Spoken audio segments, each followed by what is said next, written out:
اور اس میں میڈیا میں سوشل میڈیا کا کردار جو ہے وہ بھی ہمیں بہتر کرنا پڑے گا، اور اس کے علاوہ اور کوئی طریقہ نہیں ہے۔ دوسری بات یہ ہے کہ بلیک میلنگ ہمارے یہاں بہت ہو رہی ہے۔ ہمارے یہاں دیکھیے آپ، مردوں میں کم ہے، عورتوں میں بہت زیادہ بلیک میلنگ ہے کہ عورت بیچاری جو ہے وہ کام کرتی ہے جا کے دفتر میں، اس کے ساتھ جو ہے بلیک میلنگ ہو رہی ہے، اس کے ساتھ جو قصے سننے میں آتے ہیں وہ بہت دردناک ہے، اور ہم اس کو افورڈ نہیں کر سکتے، ہمیں اس کے لیے بھی کچھ سدباب جو ہے اس کا کرنا پڑے گا۔ اس کے بعد اب آپ دیکھیں کہ جو اور مسئلے ہیں وہ تو سب کو پتہ ہے۔ قانونی گرفت جو ہے، ہمارے بھائی نے اس کی نشاندہی کی ہے کہ قانونی جو پہلو ہے وہ بہت اہم ہے۔ جب تک ہماری جوڈیشری سسٹم جو ہے وہ بہتر نہیں ہوگی، ہم ان چیزوں پہ کوئی کمانڈ نہیں کر سکتے۔ تو بہتر یہ ہے کہ ہمارا جوڈیشل سسٹم بہتر ہو تاکہ ہم اپنے معاملات کو اس کے ذریعے سے وہ ہم حل کر سکیں۔ اور ہم دوسری بات یہ ہے کہ ہمیں یہ بھی دیکھنا پڑے گا کہ جو وارداتیں ہو رہی ہیں، ان وارداتوں کے پیچھے کون سے عوامل ہیں جو نظر آ رہے ہیں آپ کو۔ ہمارے ملک میں جو لالیسنس ہے، جو چوری ہے، ڈاکہ ہے، یہ کیسے ٹھیک ہوگا؟ یہ ایک آدمی کے کرنے سے نہیں ہوگا، ہمیں پورا نظام بدلنا پڑے گا، ہمیں سزا جزا کا نظام بہتر کرنا پڑے گا تاکہ لوگ اس میں آئیں، حصہ لیں اور اس میں پارٹیسپیٹ کریں، ورنہ ہم اس کو اکیلے آپ یا میں نہیں کر سکتے صحیح۔ اس کے لیے ہمیں باقاعدہ بنانا پڑے گا معاشرے کو ٹھیک کرنے کے لیے، یہ ہے۔ تو باتیں تو بہت ہیں کرنے کی، آپ لوگوں نے ابھی بتایا، لیکن میں سمجھتا ہوں کہ ہمیں ان بلاک ہم لوگوں کو کوشش کرنی پڑے گی۔ جب تک ہم مل جل کے معاشرے میں کچھ نہیں کریں گے، معاملات کو صحیح نہیں کریں گے، اس سے کچھ حاصل نہیں ہوگا۔ ان الفاظ کے ساتھ میں کوشش کروں گا۔ تھینک یو، شکریہ۔ ڈاکٹر رضوانہ انصاری صاحبہ، پچھلی دفعہ آپ نہیں آئیں کیونکہ خود آپ کی کتاب کی انوگریشن ہو رہی تھی، آپ نے اس دن کیوں چھانٹ کے رکھا؟ سر بکنگ ہی ایسے ملتی ہے ہوٹل کی، ہمارے یہاں بہت زیادہ ہوٹلس نہیں ہیں۔ سب سے پہلے تو بہت کچھ شرمندگی زیادہ ہوئی مجھے کہ میں آج پہلی بار لیٹ ہو گئی تھی، تو معذرت خواہ ہوں۔ جہاں تک اس موضوع کا تعلق ہے تو کیا کمال کیا ہے، وہ کہتے ہیں دریا کو کوزے میں بند کرنا، انہوں نے تو سمندر کو کوزے میں بند کیا ہے کہ وہ ایک ہی نشست میں ان ساری چیزوں پر کہ جو جرائم کی بڑھتی جو ریشو ہے جو بڑھ رہا ہے، اس کا اسباب بھی اور وجوہات بھی اور تدارک بھی، تو یہ سب کچھ ایک نشست کا تو نہیں ہے ڈسکشن۔ بہرحال اگر میں آج اپنے اس ملک کے لوگوں کی طرف دیکھوں تو میں یہ سمجھتی ہوں کہ ہمارے صرف 3 مسائل ہیں، ایک سیاست، ایک مہنگائی اور ایک جرائم کی بڑھتی ہوئی تعداد۔ اب سیاست اور مہنگائی جو ہے وہ ہمارے اختیار میں نہیں ہے، لیکن ہم اس سے براہ راست متاثر ہو رہے ہیں۔ لیکن جرائم کے اوپر اگر ہم یہ سوچتے ہیں کہ وہ صحیح کہا سب نے کہ وہ غربت، بھوک، جہالت اور وسائل کی غیر منصفانہ تقسیم، لیکن شاید کہیں کم ذہنی تربیت اور اخلاقی تربیت کا نہ ہونا بھی ہے۔ وجوہات تو اس دعوت نامے میں بہت تفصیل سے آ چکے ہیں۔ ان وجوہات میں کچھ یہ وجوہات بھی شامل ہیں کہ ہمارے یہاں جو ہمارے ادارے ہیں، پولیس اور عدلیہ، وہ آزاد نہیں ہیں۔ ہمارے جو سیاستدان ہیں وہ ڈاکوؤں کو اور قاتلوں کو پالتے ہیں، اور جو پولیس ہے وہ ان کے احکام پر زیادہ چلتی ہے بجائے اس کے کہ وہ قانون کی پاسداری کرے۔ بے روزگاری کا جہاں تک تعلق ہے تو اس وقت 27 ملین نوجوان بے روزگار ہیں۔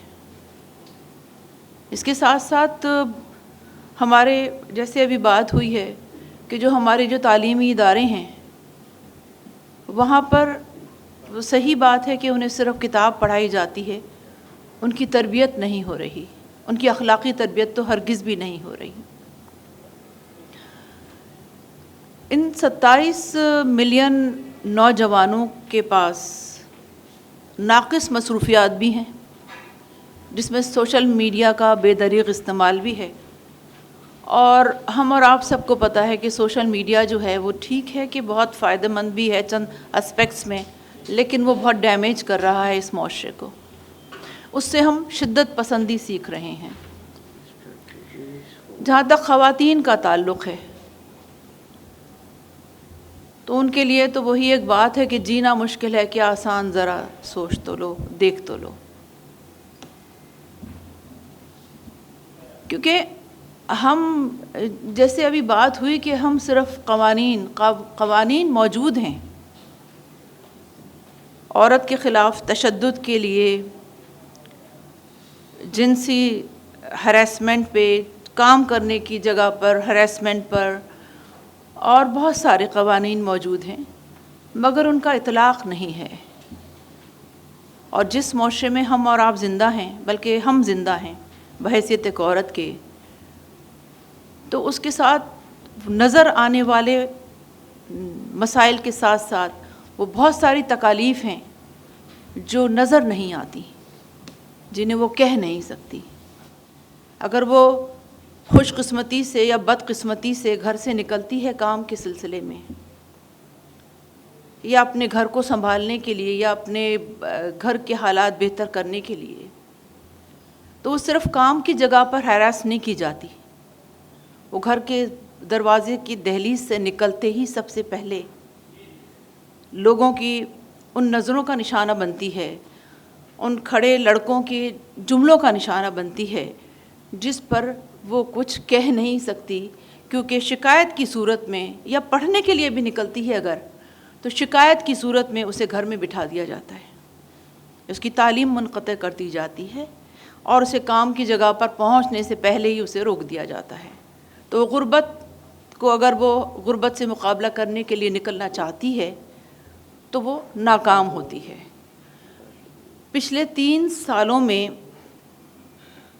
قریباً 64,000 کیسز رپورٹ ہوئے ہیں عورتوں پر تشدد کے، ان کے ساتھ قتل و غارت کے، اور ان کے ساتھ ریپ کے یا زیادتی کے۔ تو یہ ہے ہماری اسلامی جمہوریہ پاکستان کے فگر۔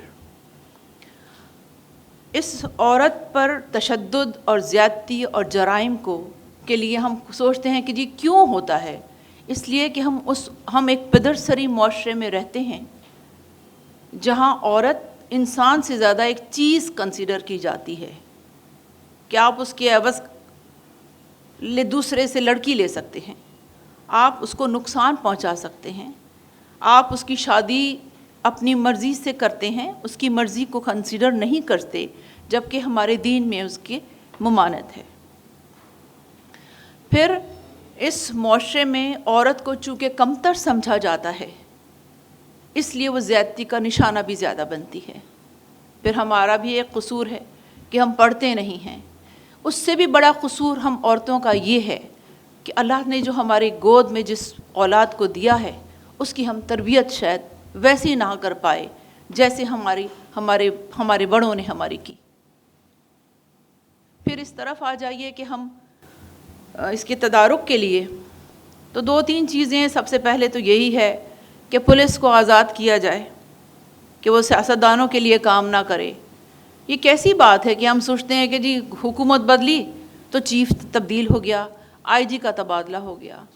پولیس کے ساتھ ساتھ اگر ہم عدلیہ کی طرف دیکھتے ہیں تو مجھے ایک بات سمجھ نہیں آتی کہ جب ہم اب تک بھی یہی دیکھتے رہے ہیں کہ کسی کو سزا ہو گئی، پھر اس نے کسی دوسری عدالت سے رجوع کیا، تو یہ کیسے ممکن ہے کہ وہ دوسری عدالت سے اسے عدم ثبوت کے بنا پر رہائی مل جاتی ہے؟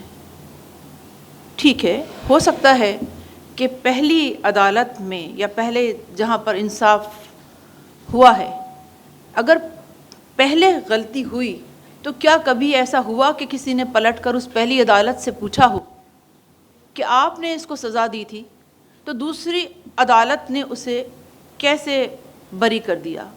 یا پہلی عدالت سے جب اس کو بری کر دیا گیا اور جو متاثرین ہے، جو مضروب ہے، جو اس نے آ کر اعلیٰ عدالتوں کا دروازہ کھٹکھٹایا، تو پھر وہی قانون کی گرفت میں کیسے آ جاتا ہے؟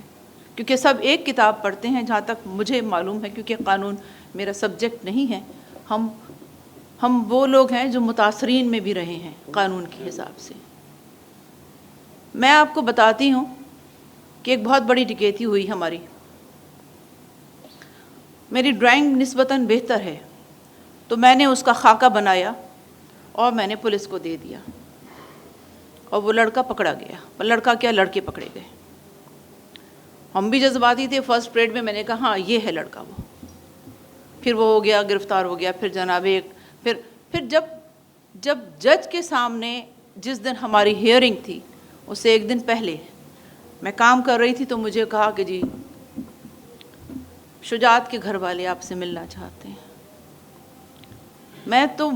میں نے سوچا ہی نہیں تھا کہ اس طرح سے بھی کوئی آ کے مجھ سے رجوع کر سکتا ہے۔ وہ آئے کہ والدہ اور والد صاحب ان کے بیٹھ گئے۔ ڈاکٹر صاحب کل آپ جائیں گی نا کورٹ میں، تو آپ میرے بیٹے کو پہچاننے سے انکار کیجیے۔ میں نے کہا کیوں؟ کہنے لگے دیکھیں کیا ہے کہ دیکھیں آپ بھی اسی شہر میں رہتی ہیں، آپ کے بچے بھی اسی شہر میں رہتے ہیں، اور ہم بھی اسی شہر میں رہتے ہیں۔ کتنی سزا ہوگی اس کو؟ 2 سال، 4 سال، اور ہو سکتا ہے کہ اس سے پہلے وہ باہر آ جائے۔ پھر آپ دیکھ لیجئے، آپ سوچ لیجئے۔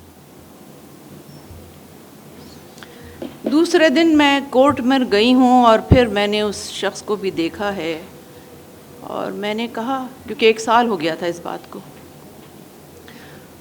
تو میں نے کہا کہ جی میں اس کو اس طرح سے ریکگنائز نہیں کر سکتی، شاید یہی ہے، شاید وہ اس جیسا تھا۔ تو جج صاحب نے مجھے فیور کرتے ہوئے کہا کہ مگر آپ نے تو اس کو پہچانا تھا۔ تو میں نے کہا ہاں، مگر مجھے اب یاد نہیں ہے کہ شاید وہ ایسا ہی تھا، میں کہہ نہیں سکتی، اور ہم نے اس کو وڈرا کیا ہے۔ تو جہاں پر یہ سب کچھ ہوتا ہے، وہاں پر آپ کیسے کہہ سکتے ہیں کہ قانون کی پاسداری ہوگی؟ قانون کی پاسداری نسبتاً ان معاشروں کا کام ہے، یا اس جگہ کی بات ہے جہاں لوگوں کی ذہنی تربیت ہوتی ہے، جہاں انسان سازی ہوتی ہے، جہاں دوسرے کی حق کی بات ہوتی ہے، جہاں دوسرے کو حق ملتا ہے۔ ہم صرف اپنے حق کی بات کرتے ہیں، ہم سامنے والے کی حق کی بات نہیں کرتے۔ بہرحال یہ تو ایک تھوڑی سی بٹر اسٹوری تھی۔ اس کے ساتھ ساتھ میں سمجھتی ہوں کہ ہمیں اپنی اس بڑھتی ہوئی آبادی کو ہر صورت میں کنٹرول کرنا پڑے گا، نہیں تو ہم اس سے بھی برے حالات کو فیس کریں گے، کیونکہ جس حساب سے ہماری آبادی بڑھ رہی ہے، ہمارے پاس وسائل نہیں ہیں، تو وہی ایک بات ہے کہ ایک روٹی کو اگر 2 لوگ کھا رہے ہیں تو صحیح ہے، لیکن اگر ایک روٹی کو 10 لوگ کھانے کی کوشش کریں گے تو سب خالی پیٹ رہیں گے۔ سب خالی پیٹ رہیں گے تو تھوڑا سا ایک ہائپوگلائسیمیا ہم پڑھتے ہیں کہ جی وہ شوگر لیول ان کا کم ہوگا، تو وہ جھنجھلاہٹ اور چڑچڑاہٹ کا شکار ہوں گے، اور اس کے بعد پھر ان کا مزاج تبدیل ہوتا ہے، وہ مشتعل ہوتے ہیں، پھر انہیں دنیا میں پوری دنیا انہیں زہر لگنے لگتی ہے، اور پھر وہ اپنا بدلہ لینے کے لیے باہر نکل پڑتے ہیں۔ ایک اور چیز ہے جس پہ شاید ہم کبھی بھی فوکس نہیں کرتے، سوری سر شاید میرا ٹائم پورا ہو گیا، یہ آخری سی بات ہے کہ ہمارے یہاں ہم یہ دیکھتے ہیں کہ جی جرم ہو گیا ہے، جو سزا ہو گئی، خوش قسمتی سے اگر سزا بھی ہو گئی تو ہم بہت خوش ہوتے ہیں کہ جی اس کو ہینگ کر دیا، اس کو سزائے موت ہو گئی، اس کو 20 سال کی سزا ہو گئی، لیکن ہم اس متاثر، اس مضروب پر ہم فوکس نہیں کرتے۔ ہمارے یہاں ان کے ریہیبلیشن کے لیے انتظام ہونا چاہیے۔ صرف وہ جو بھی مجرم ہیں اس کی بھی ہونی چاہیے، نفسیاتی تربیت اس کی بھی ہونی چاہیے، لیکن ہمیں خصوصاً ان عورتوں پر اور ان بچوں پر فوکس کرنا ہے، کیونکہ زیادہ تر جو مجرم پکڑے جاتے ہیں، جو بچوں کے ساتھ زیادتی میں ملوث ہوتے ہیں، جب ان کی ہسٹری لی جاتی ہے، اور دنیا میں ریسرچ ہوتی ہے، ہمارے یہاں تو ذرا یہ کام کم ہوتا ہے، تو اس ریسرچ میں یہ پتہ چلتا ہے کہ وہ شخص جو اس وقت جرم کا مرتکب ہو چکا ہے، وہ بچپن میں کہیں نہ کہیں کسی نہ کسی شکل میں اس طرح سے تکلیف کا شکار ہو چکا ہے۔ تو جب اس مجرم کو پکڑا جاتا ہے تو اس کی بھی نفسیاتی تربیت کی ضرورت ہے اور اسے نفسیاتی علاج کی ضرورت ہے۔ اسی طرح سے جو متاثر بچہ ہے یا وہ متاثر عورت ہے، کیونکہ ابھی ہمارے وہ بھولنے والا تو خیر واقعہ نہیں ہے کہ ہمارے سندھ میں وہ علیشہ بچی، جس کو مطلب اغوا تو نہیں کیا گیا تھا، لیکن بہرحال وہ اس کے ساتھ بہت زیادہ ظلم اور زیادتی ہوئی تھی، ہم نے بہت خوش ہوئے کہ جی وہ پکڑ لیا، مجرم بھی مار دیا، یہ بھی ہو گیا۔ کیا ہم نے کبھی اس علیشہ کے لیے سوچا ہے کہ اس کی زندگی کیسے گزرے گی؟ اس بچی کے لیے بھی ہمیں سوچنا ہے، اس عورت کے لیے بھی ہمیں سوچنا ہے جو متاثرین میں سے ہے، جو مضروب ہے، جو تکلیف میں ہے، کہ اس کو ہم آگے کیسے لا سکتے ہیں، کہ آگے بھی نہ لائیں، اسے ایک نارمل زندگی گزارنے کے قابل بنانے کے لیے۔ اور میرے خیال میں کہ جب ہم یہ سب کچھ مشکل نہیں ہے، لیکن اس میں ارادہ اولیت رکھتا ہے، اور انشاءاللہ اگر ہم اس ساری چیزوں پر فوکس کر سکیں گے تو ہم انشاءاللہ ایک نسبتاً بہتر ملک میں رہنے کی سعادت حاصل کر سکیں گے۔ شکریہ۔